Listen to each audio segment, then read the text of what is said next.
जय हिंद दोस्तों। आज हम बात करने वाले हैं निर्वाचन जो है, जिसे चुनाव भी कहते हैं। आज हम निर्वाचन आयोग और इसकी जो है चर्चा करेंगे। और इसकी जो पीडीएफ है, आप टेलीग्राम से डाउनलोड कर लेना। उसकी लिंक आपको नीचे डिस्क्रिप्शन में जो है मिल जाएगी। तो चलिए बढ़ते हैं आगे और जानते हैं इलेक्शन के बारे में, निर्वाचन के बारे में, कैसे देश में चुनाव होता है। इन सब की जो है हम चर्चा करेंगे। इसकी जो चर्चा है, संविधान के भाग 15 में इसका वर्णन मिलता है। और कहाँ से कहाँ तक मिलता है, तो आर्टिकल अनुच्छेद 324 से अनुच्छेद 329 तक जो है इसका विस्तार मिलता है, वर्णन मिलता है। अब ये अनुच्छेद ही जो है परीक्षा के लिए इम्पोर्टेंट होता है, भाग नहीं पूछा जाता है, इसमें अनुच्छेद ही पूछा जाता है जो परीक्षा में पूछा जाता है। तो चलिए जानते हैं। सबसे पहले अनुच्छेद 324 की बात करते हैं कि इसमें जो है क्या कहा गया है। तो इसमें चर्चा है कि इसमें जो है चुनाव आयोग की चर्चा की गई है। जो ये जो है एक संवैधानिक पद है। शुरू में क्या था कि ये जो है एक सदस्य ही था, लेकिन जो तारकोंडे समिति थी उसकी सिफारिश के अनुसार इसको 3 सदस्य ही जो है, चुनाव आयोग को 3 सदस्य ही बना दिया गया। इसमें जो 61वां संशोधन जो है किया गया था, 61वां संविधान संशोधन 1989 के जरिए बनाया गया। और इसी जो है संविधान संशोधन के अनुसार जो है इसकी आयु 21 वर्ष से 18 वर्ष तक जो है कर दी, 18 वर्ष इसकी आयु घटाकर कर दी। अब यहाँ पर कुछ बातें जान लेते हैं। जैसे जो वोट देने का अधिकार है वो एक राजनीतिक अधिकार होता है। और जो निर्वाचन आयुक्त की जो नियुक्ति होती है वो प्रधानमंत्री सलाह देता है, लेकिन जो उसकी नियुक्ति करता है वो राष्ट्रपति करता है प्रधानमंत्री की सलाह पर। और इसका जो निर्वाचन आयुक्त की जो होता है अध्यक्ष, उसका कार्यकाल 6 वर्ष या 65 वर्ष उम्र जो भी पहले होता है उस तब तक इसकी जो है इसका कार्यकाल होता है। तो अब बढ़ते हैं आगे और कुछ बातें जानते हैं। जैसे कि जो ये अध्यक्ष होता है निर्वाचन आयोग का, ये अपना त्यागपत्र जो है वो राष्ट्रपति को देता है। और इसको अगर हटाना होता है तो जैसे राष्ट्रपति पर और सुप्रीम कोर्ट के सीजेआई पर, चीफ जस्टिस ऑफ इंडिया, मुख्य न्यायाधीश पर, इस पर जो प्रक्रिया होती है महाभियोग प्रक्रिया, इनके ही अनुसार जो है प्रक्रिया के माध्यम से इस अध्यक्ष को हटाया जाता है। महाभियोग प्रक्रिया लाना पड़ता है हटाने के लिए। और जो जिला का जो सबसे बड़ा निर्वाचन अधिकारी होता है वो होता है डीएम, डिस्ट्रिक्ट मजिस्ट्रेट, जिसे जिला अधिकारी भी कहते हैं। अब यहाँ पर कुछ ध्यान देना बात यह है कि नोट नोट यहाँ पर लिख लेना। जैसे कि प्रधानमंत्री और मुख्यमंत्री, चीफ मिनिस्टर होता है, उनका जो निर्वाचन नहीं होता है, उनकी डायरेक्ट नियुक्ति जो है होती है। अब बढ़ते हैं आगे और जब देखते हैं कि जब निर्वाचन आयोग होता है ये आचार संहिता लागू कर देता है। जब जो है चुनाव होने के समय कुछ समय पहले आचार संहिता जो है लागू कर देता है। कब करता है, तो चुनाव जो है समाप्त होने के 48 घंटे पहले या चुनाव प्रारंभ होने के 36 घंटे पहले जो है ये आचार संहिता लागू कर देते हैं। आचार संहिता उसके अलावा जो है प्रचार भी बंद कर देते हैं। 48 घंटे पहले या 36 घंटे पहले जो है प्रचार भी बंद कर देते हैं, प्रचार करना। अब यहाँ पर देख लेते हैं कि जो आम चुनाव होते हैं, आम चुनाव किसे कहते हैं। आम चुनाव उसे कहते हैं जब सरकार होती है जो अपना पूरा कार्यकाल, 5 वर्ष का कार्यकाल पूरा कर लेती है, उसे आम चुनाव कहते हैं। जैसे कि 2019 की सरकार थी और 2014 और 2019 की, इन्हें आम चुनाव कहते हैं जो अपना कार्यकाल पूरा कर लेती है सरकार। मध्यवर्ती चुनाव उसे कहते हैं कि जब सरकार पूरा कार्यकाल नहीं कर पाती है, लेकिन ये फिर भी दोबारा होता है, जो 5 वर्ष के लिए ही होता है। और बात करते हैं उपचुनाव की, तो उपचुनाव जब खाली सीट हो जाती रह जाती है तो बचे हुए कार्यकाल के लिए जो चुनाव कराए जाते हैं उसे उपचुनाव कहते हैं।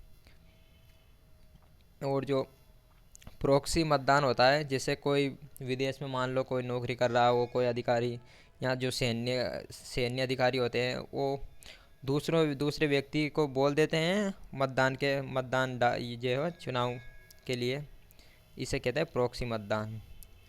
वो किसी और से जो अपना चुनाव दिला देते हैं। अब यहाँ पर कुछ राष्ट्रीय पार्टियाँ होती है भारत में, जैसे क्षेत्रीय पार्टियाँ होती है, राष्ट्रीय पार्टियाँ होती हैं। तो राष्ट्रीय पार्टी जो है वो वर्तमान में लगभग 7 पार्टियाँ हैं जिनको राष्ट्रीय पार्टी का दर्जा दिया गया है। तो उनकी राष्ट्रीय पार्टी जो बनने के लिए क्या क्या शर्तें हैं वो देख लेते हैं।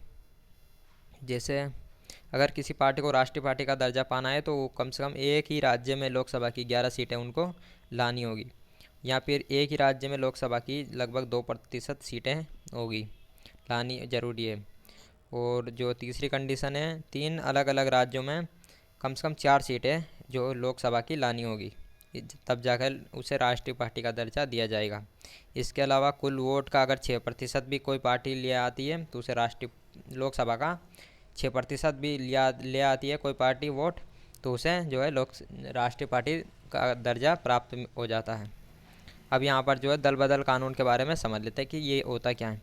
दरअसल दल बदल कानून जो उसे कहते हैं, जो जब ये जो होता है इनकी सदस्यता रद्द कर दी जाती है, या ये कोई पार्टी छोड़कर दूसरी पार्टी को ज्वाइन कर लेते हैं, या जो निर्दलीय सदस्य होते हैं वो दूसरी पार्टी ज्वाइन कर लेते हैं, इससे इन पर जो है दल बदल कानून लग जाता है।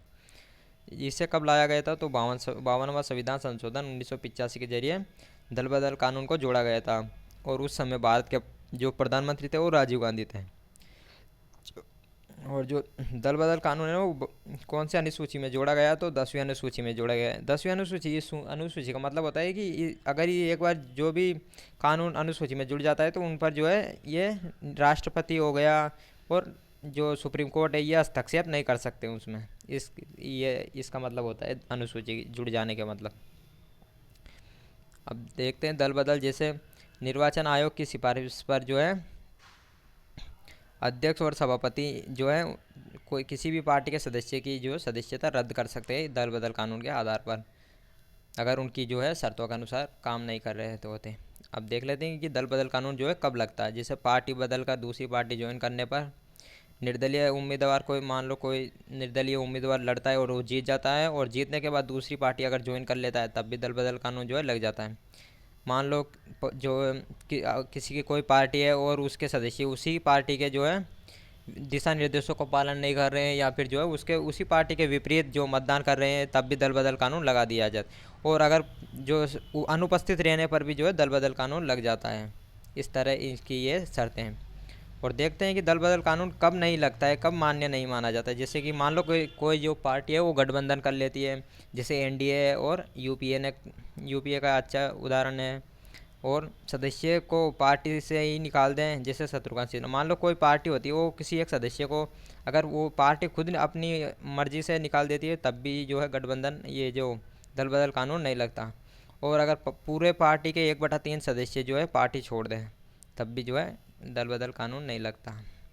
अब यहाँ पर जान लेते हैं, जैसे पहले के समय में क्या होता था कि वोट कराने के लिए चुना जो है बैलेट पेपर का जो है प्रयोग किया जाता था, और अब वर्तमान में ईवीएम का उपयोग होने लगा है, इलेक्ट्रॉनिक वोटिंग मशीन, इसका जो है अब यहाँ पर जान लेते हैं कि जो ईवीएम का पहला जो है चुनाव किया गया, तो केरल के उपचुनाव में इसका प्रयोग किया गया था 1982 में। उसके बाद जो है ईवीएम का विधानसभा में, राजस्थान विधानसभा में 1998 में इसका प्रयोग होने लगा। फिर 2004 में शायद उस समय मनमोहन सिंह थे शायद, जो लोकसभा में इसका जो है पूरी तरीके से प्रयोग हुआ। और 2013 में नोटा जो है इसको नोटा लाया गया 2036 में छत्तीसगढ़ में सबसे पहले। नोटा का मतलब होता है जिसमें मान लो कोई उम्मीदवार वोट डालने गया और कोई भी पसंद नहीं आ रहा तो वो नोटा दबा सकता है, मतलब इनमें से कोई भी पसंद नहीं है उसे। नोटा का मतलब होता है नॉन ऑफ द एबोव।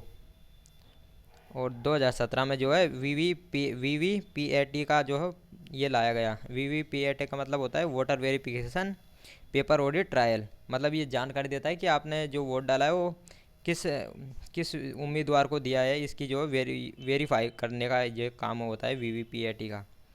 और मतदान स्याही जो है वो किसकी होती है, तो सिल्वर नाइट्रेट की ये स्याही होती है। और मतदान दिवस 25 जनवरी को मनाया जाता है।